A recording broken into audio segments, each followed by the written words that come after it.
ان کان اذعانا، مصنف نے کہا العلم ان کان اذعانا للنسبت فتصدیق، علم اگر نسبت کا اذعان ہو تو وہ تصدیق ہے۔ اذعان کسے کہتے ہیں؟ تو اذعان کی تعریف کرتے ہیں الاذعان هو الاعتقاد الجازم، اذعان وہ اعتقاد ہے جو حد جزم تک پہنچا ہوا، یعنی کسی تشکیک مشکک سے وہ زائل نہ ہو، یہ معنی اذعان کا متکلمین کے وہاں۔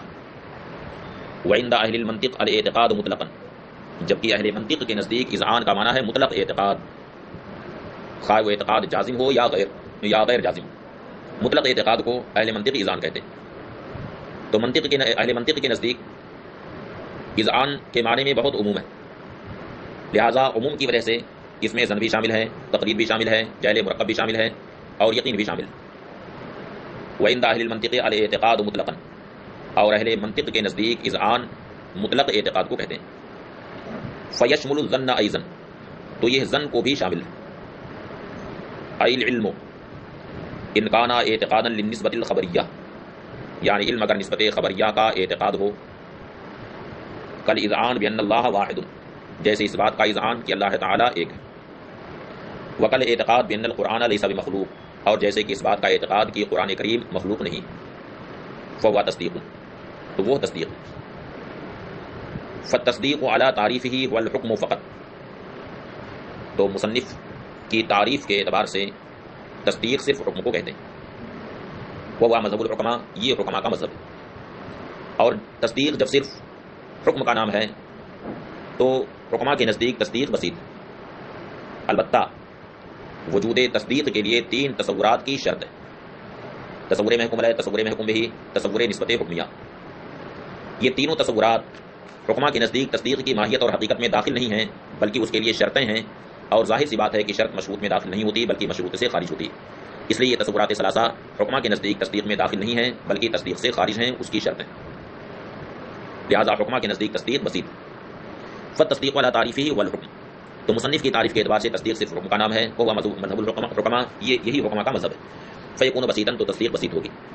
لیکن یشترط فی وجودہ ثلاثۃ تصورات، لیکن تصدیق کے وجود میں تصدیق پائے جانے کے لیے 3 تصورات کی شرط ہے۔ تصور المحکوم بھی، ایک تصور محکوم ہے، الثانی تصور المحکوم بھی، دوسرا محکوم بھی کا تصور، الثالث تصور نسبت الحکمیہ، تیسرا نسبت حکمیہ کا تصور۔ وعند الامام الرازی التصدیق اسم للحکم مع الادراکات الثلاثہ، اور امام رازی رحمۃ اللہ تعالی علیہ کے نزدیک تصدیق ادراکات ثلاثہ کے ساتھ حکم کا نام ہے، یعنی امام رازی کے نزدیک تصدیق حکم اور تصورات ثلاثہ کے مجموعے کا نام۔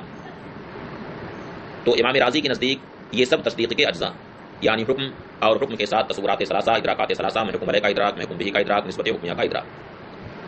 تو امام رازی کے نزدیک تصدیق بسیط نہیں ہے بلکہ مرکب ہے۔ وعند الامام الرازی التصدیق للحکم، التصدیق اسم للحکم مع الادراکات الثلاثہ، اور امام رازی کے نزدیک تصدیق حکم کا نام ہے ادراکات ثلاثہ، تصورات ثلاثہ کے ساتھ، فیکون مرکبا، امام رازی کے نزدیک تصدیق مرکب ہوگی، جبکہ حکماء کے نزدیک بسیط۔ حکماء کے نزدیک تصورات ثلاثہ تصدیق کے لیے شرط ہیں، امام رازی کے نزدیک چونکہ ماہیت تصدیق میں، حقیقت تصدیق میں تصورات ثلاثہ داخل ہیں، اس لیے تصورات ثلاثہ امام رازی کے نزدیک تصدیق کے لیے شرط ہیں، یعنی جزء ہیں۔ والمختار ہوا مذہب الحکماء، اور مختار مذہب حکماء، کما حققہ سید الجرجانی، جیسا کہ سید شریف جرجانی رحمۃ اللہ تعالی علیہ نے اپنی کتاب یعنی میر خطبی میں اس کی تحقیق کی اور مذہب حکماء کی ترجیح وہاں پر کی۔ وَإِلَّا فَتَصَوُّرٌ، ورنہ یعنی علم اگر اذعان نسبت نہ ہو تو وہ تصور ہے۔ وَإِلَّا وَإِن لَمْ يَكُنِ الْعِلْمُ اذعانا للنسبة، یعنی علم اگر اذعان نسبت نہ ہو تو تصور ہے۔ وَيُقَالُ لَهُ التصور الساذج، اور اس کو تصور ساذج بھی کہتے ہیں۔ تو تصور ہونے کے لیے محض اتنا کافی ہے کہ اذعان نسبت نہ ہو، لہذا تصور کی بہت ساری صورتیں ہیں، مثلا محض امر واحد کا ادراک ہے تو بھی تصور ہے، جیسے تنہا زید کا ادراک، یا دو امر کا ادراک ہے، متعدد امور کا ادراک ہے جن میں کوئی نسبت نہ ہو، جیسے زید امر بکر خالد قلم و کتاب، یہ متعدد امور کے تصورات ہیں جن میں کوئی نسبت نہیں، یہ بھی تصور ہے۔ یا یہ ہے کہ نسبت تو ہو مگر نسبت تقییدی ہو، جیسے کہ غلام زید یا رجل عالم، تو اس میں بھی اذعان نسبت نہیں، اس لیے یہ بھی تصور ہے۔ یا نسبت تامہ ہو، نسبت تقییدی نہ ہو بلکہ نسبت تامہ ہو مگر تامہ انشائیہ ہو، تامہ خبریہ نہ ہو، تو اس میں بھی اذعان نسبت نہیں، اس لیے وہ بھی تصور ہے۔ جیسے کہ اقیم الصلاۃ، یا نسبت خبریہ تو ہے مگر اس میں شک ہے یا تخیل ہے یا وہم ہے، تو یہ ساری صورتیں ایسی ہیں جو ایذان سے خالی ہیں، اس لیے یہ سب کے سب تصورات۔ وَإِلَّا ورنہ اے وَإِن لَّمْ يَكُنِ الْعِلْمُ إِذْعَانًا لِلنِّسبَةِ، یعنی علم اگر اذعان نسبت نہ ہو فتصور تو تصور ہے، ويقال له التصور الساذج، اور اس کو تصور ساذج کہا جاتا ہے۔ فإدراك كل واحد من المحكوم عليه وبه، تو محکوم علیہ اور محکوم به میں سے ہر ایک کا ادراک تصور ہے۔ وقضا ادراکهما معا بلا نسبت، اسی طرح سے ان دونوں کا ادراک بلا نسبت وہ بھی تصور ہے۔ او مع نسبت، یا نسبت کے ساتھ ادراک ہو مگر وہ نسبت تقیدیہ ہو، یا وہ تقیدیہ ہے کالنبی المختار، جیسے النبی المختار، تو اس میں نسبت تو ہے مگر نسبت تقیدی۔ یا شجاعت علی، اس میں بھی نسبت ہے مگر نسبت تقیدی، تو یہ بھی تصور ہے۔ وإما تامۃ غیر خبریہ، یا محکوم علیہ اور محکوم به کا ادراک نسبت تامہ کے ساتھ ہو مگر نسبت تامہ غیر خبریہ، یعنی وہ انشائیہ، تو بھی تصور ہے، جیسے اقیم الصلاۃ او خبریۃ یشک فیہا، یا نسبت خبریہ کے ساتھ محکوم علیہ اور محکوم به کا ادراک ہو مگر اس نسبت خبریہ میں شک ہو، او یتخیل، یا اس میں تخیل ہو، او یتوہم، یا اس میں توہم۔ فإن كل ذلك من التصورات الساذجہ، تو یہ سب کے سب تصورات ساذجہ سے، لعدم اذعان نسبت فیہ، کیونکہ اس میں نسبت کا اذعان نہیں۔ والحاصل ان التصدیق هو الاذعان للنسبۃ الحکمیہ، حاصل یہ ہے کہ تصدیق نسبت حکمیہ کے اذعان ہی کو کہتے ہیں۔ جب نسبت حکمیہ کا اذعان ہوگا تبھی تصدیق کا تحقق ہو سکتا ہے، اور اگر نسبت حکمیہ کا اذعان نہیں ہے تو تصدیق نہیں ہو سکتی۔ والتصور هو ادراک ما عدا النسبۃ الحکمیہ الاذعانیہ، تصور یہ ہے نسبت حکمیہ اذعانیہ کے علاوہ کا ادراک۔ تو اس طرح سے تصور کی متعدد صورتیں ہیں، جبکہ تصدیق کی صرف ایک صورت ہے کہ نسبت کا اذعان ہو تو تصدیق ہے، اور اذعان نہیں ہے تو وہ تصور ہے۔ ضرورہ الضرورۃ والاکتساب بالنظر، وهو ملاحظۃ المعقول لتحصیل المجہول۔ ویقتسمان، یہ ضمیر تصور و تصدیق کی طرف لوٹ رہی ہے، یعنی تصور و تصدیق دونوں ضروری طور پر یعنی بدیہی طور پر ضرورت اور اکتساب میں سے اپنا اپنا حصہ لیتے ہیں، یعنی ضرورت و اکتساب دونوں میں سے ہر ایک کی طرف تصور و تصدیق منقسم ہوتے ہیں۔ تصور کی بھی دو قسمیں ہیں، ضروری اور کسبی، اور تصدیق کی بھی دو قسمیں ہیں، ضروری اور کسبی۔ کسبی ہی کو بلفظ دیگر نظری بھی کہا جاتا ہے، جیسا کہ ضروری کو بدیہی کہا جاتا ہے۔ ویقتسمان ای التصور والتصدیق ینقسمان الی قسمین، یعنی تصور و تصدیق دونوں دو قسموں کی طرف منقسم ہوتے ہیں۔ ایک قسم ضروری ہے، وهو الذی لا یتوقف حصولہ علی نظر و کسب، ضروری وہ ہے جس کا حصول نظر و کسب پر موقوف نہ ہو۔ ویقال لہ بدیہی ایضا، اور اس کو بدیہی بھی کہا جاتا ہے۔ دوسری قسم ہے کسبی، وکسبی وهو الذی یتوقف حصولہ علی نظر و کسب، کسبی وہ ہے جس کا حصول نظر و کسب پر موقوف ہو۔ ویقال لہ نظری ایضا، اور اس کو نظری بھی کہا جاتا ہے۔ کما بین المصنف بقولہ، جیسا کہ مصنف نے اپنے قول ویقتسمان سے بیان کیا ہے۔ اصل میں اقتسام یہ باب افتعال سے ہے، جس کی ایک خاصیت اتخاذ ہے۔